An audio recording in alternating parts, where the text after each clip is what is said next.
Looks like the first synced Dokkan Fest is Dirty Fireworks Vegeta, and man, does he look good.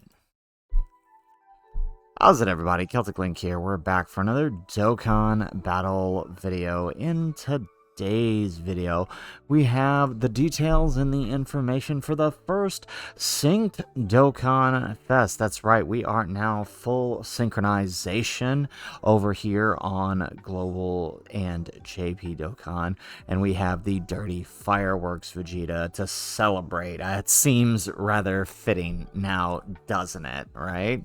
So with that in mind, let's go ahead. We're going to take a look at what this guy is doing. We're going to take a look at his animations, talk a little bit about what we might be able to expect for his celebration. After all, this is the first post-worldwide celebration in a new era of Dokkan. So, first things first, let's go ahead. Let's talk with his super attack animations right here. So, we're going to pause the video, or pause the music, rather, and then adjust the volume. Do whatever you need to do. And we're going to take a look here at the animations for the character.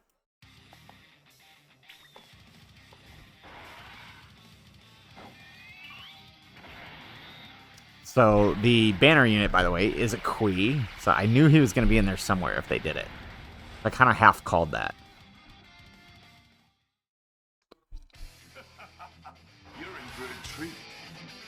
You see, I managed to learn a little new trick during my time on Earth, like how to control my power level.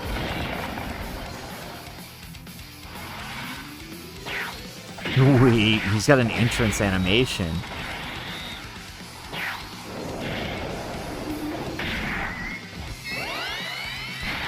Ooh, that looks good.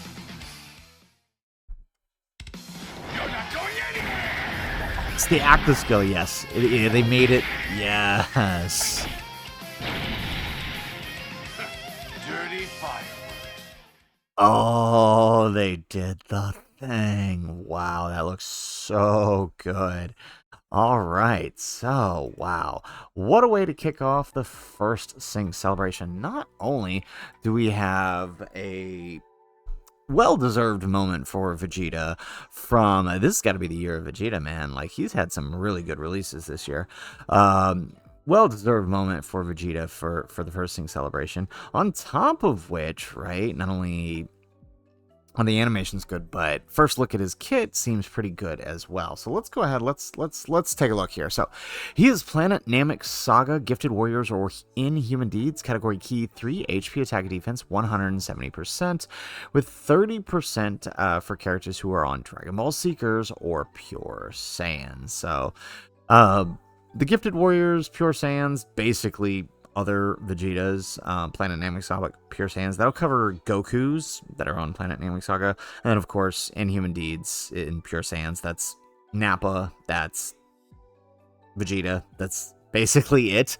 But, I mean, this is the first time I think this is the first 170 for Inhuman Deeds, I actually think. So, we hadn't had another lead since the Nappa and Vegeta. So, all right, finally. Took him long enough.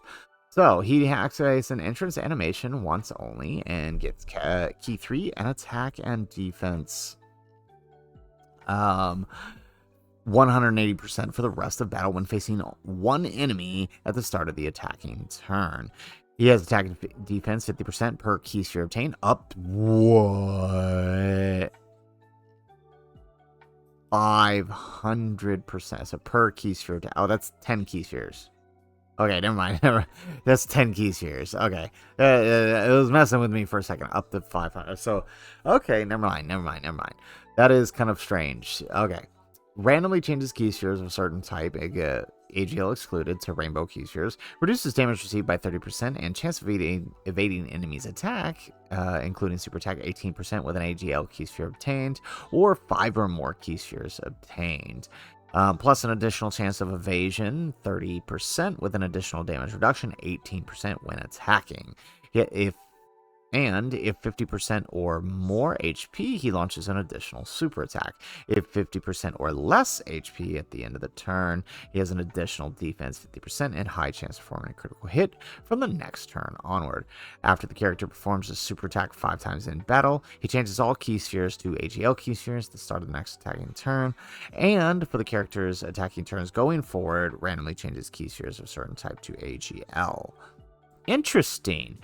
This is quite the interesting passive. I'm curious to see how this works in play, but basically, right, he's got all the key things he needs. He's got damage reduction, he changes, he's got build up on key spheres, which could hurt you if it wasn't for the fact that he's changing rainbow orbs, and it seems like he caps out at 10, so that's not terrible, right? I mean, I'm not really sure why they just cap him out at 10 key spheres, but I mean, that I'm not sure, but I mean, it does seem like he's gonna be getting a lot of stats from here. Plus, he's got, what is that, 18% damage reduction on top of an additional 30, so 48% damage reduction. That's pretty good. On top of whatever defense he's getting. I want to see what his super attack effect is.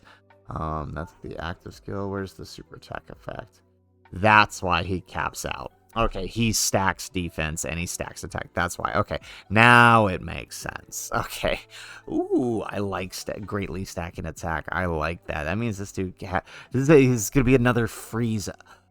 Actually, kind of looking at how this guy works. Like, he works similar to the Super Strike Vegeta in a way. Okay, I see what they were going for with this. Okay. Anyways, looking pretty good here. I'm curious to see how it plays out, how it's going to be getting him those 5 attacks, right, without any additionals built in up until you lose 50% of your HP. I'm curious to see how that will play out, right? But we'll see. With some additionals built in, right? At least you could see it. I mean, I feel like the earliest you're going to see the additional and the rainbow, or rather the AGL key sphere changing. I mean, worst case scenario, like let's say he shows up turn 1, right? And he gets 1 attack each time he shows up because you're not below 50%. I'm seeing, I mean, it's probably turn 7 at the earliest that you're going to see this, so that's unfortunate. No. I feel like we have to see how much in practice it is to get that additional super attack. But I mean, all in all, he's still gonna be good. It's not like he's gonna be bad until he gets that. It just means it's gonna be easier for him to get the 10 key spheres at that point. Remember, he is raising defense and greatly stacking attack with each one. His active skill is the Dirty Fireworks. It can be activated after performing 4 or more super attacks in battle. Massively raises attack and causes ultimate damage, and gives attack 50% for the rest of battle. Ooh, that's interesting. Actually, so this would actually help you get the last attack, right? You activate this when you're ready. Not only are you going to get a permanent buff the rest of the battle, but it would count as that last attack. So he would start changing rainbow key spheres after that, or AGL key spheres. You know what? I'll take this. You know, he looks really, really good on paper. I can't wait to see what he tests, how he plays in practice. So, also really need to know, I did say they had a chance to bring a Kui. Like, I mean, just putting him in the game is nice. But I guess he ended up being the banner unit, which is totally fine. I mean, again, more variety for units, I always say. But he is Namek Saga 130% to be expected. He gets key 3, attack defense 150%, chance of evading enemies attack, high chance of evading enemies attack, and at 50% or less HP when receiving an attack. He has an additional chance of evading enemies attack 20%. So 70% chance to evade when you're below 50%, plus an additional attack defense 150%, and chance of evading enemies attack 20% when attacking. Wait. Okay, hold up. Okay. So he's got a base 50%. And then if you're below 70%, he has an additional 20. Otherwise, he has an additional 20 when attacking. So basically after he attacks. Interesting. So he could possibly get up to 90% evasion. That's pretty good. All right, and if the target enemy is attack down or defense down status. Okay, so like or if just straight up their defense lowered or attack lowered. But I mean, he's gonna get it anyways, right? Because you're going to attack. But if they're already attack down or defense lowered, you could theoretically chance him with a slot 1. He has a great chance of launching an additional super attack and evades enemy's attack and performs a critical hit in the turn. Oh, interesting. So on the turn that you fall below 50%, he has a guaranteed evasion. Nice. At the start of the turn once only. He foresees enemy super attack starting an attack turn when there's another planet.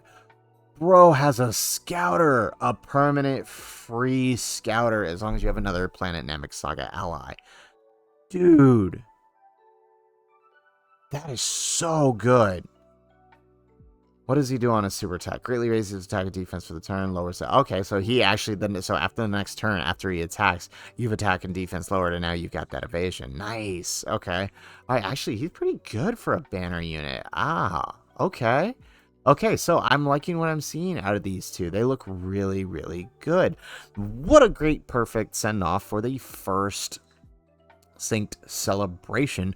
And remember, this guy is going to bring forth pity, right? So this will be the first banner we have that has pity on Dokkan Fest banners, right? So it'll be that, 1,000 stones or less to get your copy of this guy. So I mean, honestly, that's good for me. I'm happy with that. So what else could this mean though? Actually, let's pull up the in-game news real quick. Okay, let's head over, grab the news. Okay, so it doesn't look like they've really updated anything other than the Dokkan Fest teaser, and we got a new Extreme Super Battle Road. Okay, so we'll probably get more in-game news here soon, right? About 2 days, this guy should be dropping. We know from the announcement that he will drop on the 2nd, right? So we have the Gogeta and Janemba stuff dropping tomorrow.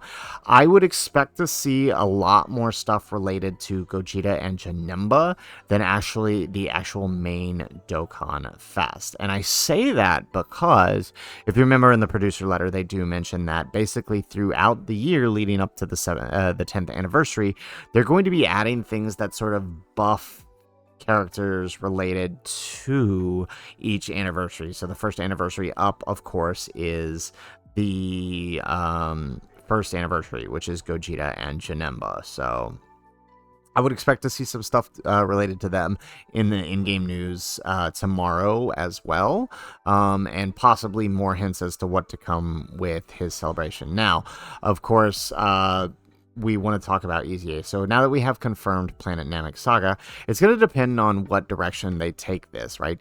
Is this going to be a Planet Namek Saga themed celebration, or are they more focused on one of his leader skills and categories, right?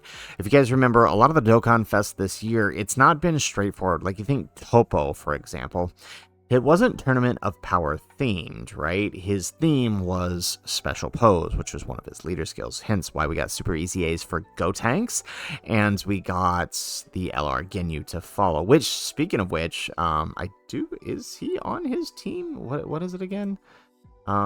Gifted Warriors and Planet, yeah, LR Ginyu's on the team, although, I mean, as long as you have one or two other Special Pose, they'll be working well, which, I mean, isn't hard to do.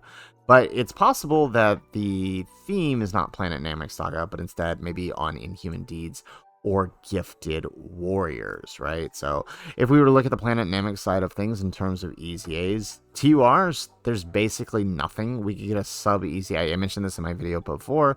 We could get a sub EZA for the Nail, possibly, and I mean, it might be too soon for the Piccolo, but definitely we could see something for the Nail. I mean, actually, they could do all three because I don't think this is very likely, but it's possible these two could get an EZA. But again, seeing as they had Dokkan mentioned focusing on the other, right, the movie stuff, I don't think that these two are likely, because they're a pretty hype EZA that might overtake that. So but I do think we could see one of the Part 2 LRs, and seeing that it is a Vegeta, I would say that this one's more likely, the LR in Vegeta. So definitely could see that happening. they would probably make pretty good partners. Let's look at their links here, right? Brutal Beatdown, Prodigy, Saiyan Pride, Saiyan Warrior Race, Prepare for Battle, Legendary Power, and Fierce Battle. And how are his links looking here? Saiyan Warrior Race, Royal Lineage, Prodigies, Brutal Beatdown. Yeah, okay, so they got 1, 2, 3, 4, five links. Yeah, okay, yeah, that's gonna be real good. Okay, this is his overall leader skill, by the way. Gifted Warriors, Inhuman Deeds. So actually Broly is on here. That's nice. Okay, so he can rock one of the Brolys in his team. I wouldn't probably put Broly in there, needing the uncontrollable power. Well, I mean, I guess you could theoretically, right? You could have you could do some wonky stuff like Saiyan Vegeta, and then and this guy on one rotation, and then another rotation. As long as your floaters are uncontrollable power, you could run a rotation of these two, or even just have these two on rotations. They don't need anything crazy, right? Yeah, I mean, there could be some interesting stuff at play here. Really nice, but I mean, again, that assumes they go with the Namek Saga route for the EZAs. It's also possible they could focus on Inhuman Deeds, which could open up an EZA for this guy. Could open up an EZA for, I mean, I doubt Super 17, but I mean, you never know. As far as TURs, there's not much to work with that hasn't already EZA'd, or that would be a main Dokkan Fest EZA. Yeah, pretty much all of these have all received their EZAs. Bojack, possibly, if the theme is Inhuman Deeds, right?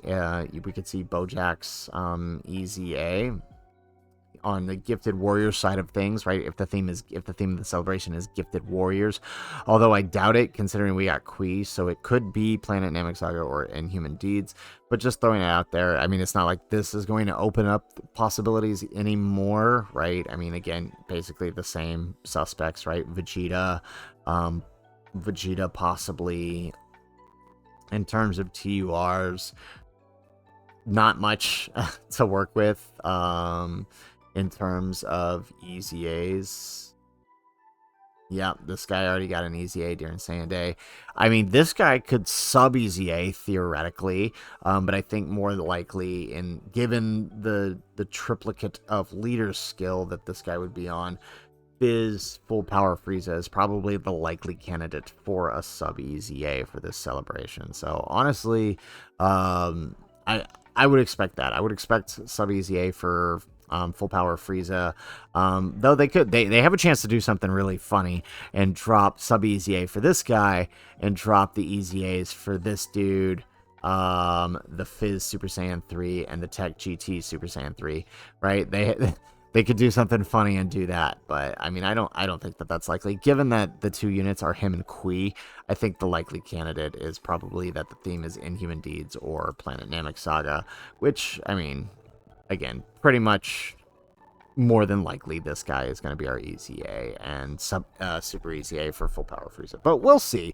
Nonetheless, I'm excited. This could be really fun. There's a great, perfect way to start off the first Sync celebration, so I'm excited. Guys, that's it for the video. If you liked the video, make sure you hit that like button. Subscribe to the channel if you have not already. And in the comments down below, let us know, what do you think of the Dirty Fireworks Vegeta? How do you feel about his leader skill? What do you think of him on paper? And how much are you looking forward to testing him out when he finally drops in-game? Let us know in the comments down below. Otherwise, guys, as always, thanks for watching, and aloha.